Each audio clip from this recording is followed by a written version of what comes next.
सैलाब का साम्राज्य फैलता जा रहा है। सिर्फ भारत में नहीं, दुनिया भर में तबाही मचाए हुए है। यूरोप तक इसकी मार झेल रहा है और सबसे बड़ा पीड़ित है ऑस्ट्रिया, जहां सैलाब के रूप में तबाही का बवंडर आया है, जो अपने साथ बड़ी बड़ी गाड़ियों को कागज की तरह बहा ले जा रहा है।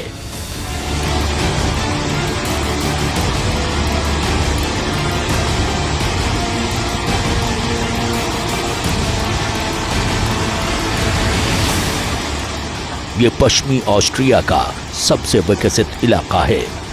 तस्वीरों को देख समझ सकते हैं कि बड़ी बड़ी हाईटेक इमारतें हैं, महंगी महंगी गाड़ियां हैं, लेकिन देखिए बाढ़ ने क्या हाल किया है।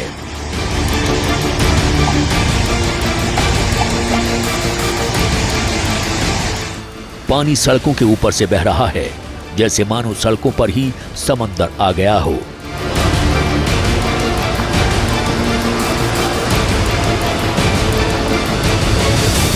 जो एक के बाद एक गाड़ियों को अपने साथ बहा कर ले जा रहा है। वहां स्थानीय लोग बेबस निगाहों से ये सब होता देख रहे हैं। वो चाहकर भी कुछ नहीं कर पा रहे हैं।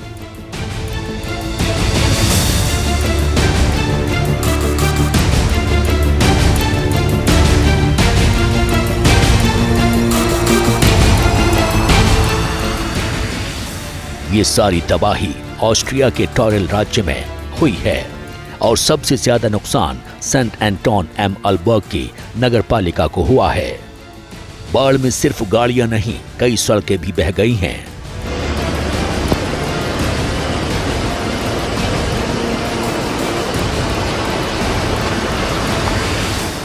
घरों के बेसमेंट में पानी भर गया है।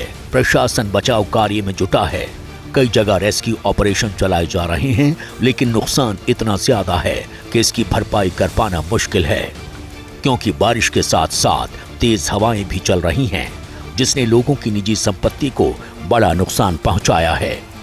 वहीं कई पेड़ भी टूट गए हैं। मतलब ऑस्ट्रिया के लिए सैलाब यमराज बनकर आया है, जिसने सब कुछ तबाह कर दिया है। उधर नेपाल में हिमनद झील फटने से नेपाल में बर्बादी का ऐसा सैलाब आया कि सब कुछ तबाह कर दिया। तस्वीरों में बर्बादी का मंजर देखा जा सकता है। एक तरफ सैलाब सब कुछ बहाते हुए ले जा रहा है, तो दूसरी तरफ घरों पर मलबे की चादर छा गई है। इस बाढ़ ने नेपाल के सोलुखुंबु को बर्बाद कर दिया है। दर्जनों घर मलबे में दब गए हैं। नेपाल के प्रशासन की माने तो कई घर और होटल तो पूरी तरह से नष्ट हो गए हैं। नेपाल का थामा गांव बुरी तरह से इससे प्रभावित हुआ है। उधर नेपाल में दूसरी नदियां भी उफान पर हैं। मौसम विभाग ने बाढ़ की चेतावनी दी है और लोगों से नदी नाले से दूर रहने की नसीहत भी दी है, क्योंकि आने वाले 48 घंटे किसी खतरे से कम नहीं हैं। जहां ऑस्ट्रिया और नेपाल सैलाब की मार झेल रहे हैं, वहीं अर्नेस्टो तूफान बरमूडा के छोटे ब्रिटिश अटलांटिक इलाके में तबाही मचा रहा है। तस्वीरों में देख सकते हैं कि कैसे समंदर में लहरें आसमान छू रही हैं और बड़े बड़े क्रूज जहाज हिचकोले खा रहे हैं।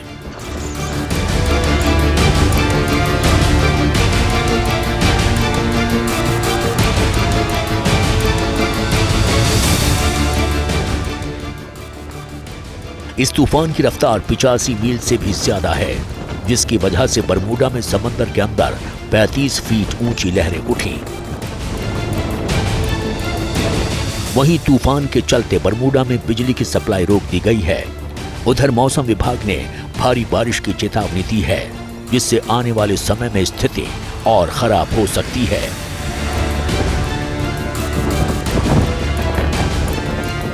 ये हाल फिलहाल में बरमूडा के अंदर आया सबसे बड़ा तूफान है।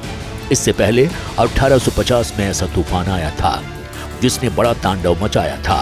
फिलहाल बरमूडा के प्रशासन ने लोगों से घरों में रहने की अपील की है, ताकि वो किसी मुसीबत में न फंसे, क्योंकि ये तूफान आने वाले समय में और खतरनाक हो सकता है। कुदरत का बदलापुर किस कदर जारी है, इसकी एक तस्वीर रूस के पूर्वी तट के पास से रविवार को आई, जहां पहले सुबह 7.0 तीव्रता का भूकंप आया और फिर भूकंप की वजह से इलाके में मौजूद शिवेलुच नाम की ज्वालामुखी में विस्फोट हो गया। ज्वालामुखी में विस्फोट के बाद उठा धुएं का गुबार समुद्र तट से 8 किलोमीटर की ऊंचाई तक दिखाई दिया। तस्वीरों में देख सकते हैं कि किस तरह धुएं का गुब्बार है। बता दें कि ये ज्वालामुखी रूस के तटीय शहर पेट्रोपाव्लोव्स्क कामचत्स्की से लगभग 450 किलोमीटर दूर है। इस शहर की आबादी 1,80,000 है। हालांकि विस्फोट में किसी भी तरह के नुकसान और जानमाल की हानि की खबर नहीं है। शिवेलुच में पिछले साल भी विस्फोट हुआ था, जो 1999 के बाद से लावा उगल रहा है। लेकिन सवाल बड़ा है कि आखिर कुदरत को ये क्या हुआ है। कहीं बाढ़ बारिश का कहर है, तो कहीं तूफान आया हुआ है, तो कहीं ज्वालामुखी ही फट रहा है। कहीं ये किसी बड़े खतरे की आहट तो नहीं है।